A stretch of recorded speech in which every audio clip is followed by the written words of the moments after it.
I write in a journal and have done so since 1950 when my mother, I believe, got me the Diary of Anne Frank. And I began to write to Anne. She wrote to Kitty, I wrote to Anne, dear Anne. And Anne became so real to me as really my first Jewish friend, because at that point I had no Jewish friends. I was in Maryland at that point, and um, you know, I always longed for that. And where that came from, I guess, is the same as what I started with, that I felt most at home, most loved in a Jewish setting.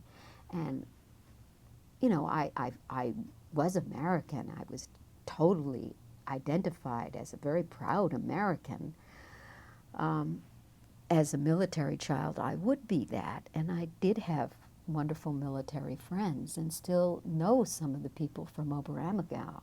We were a small little community of Americans.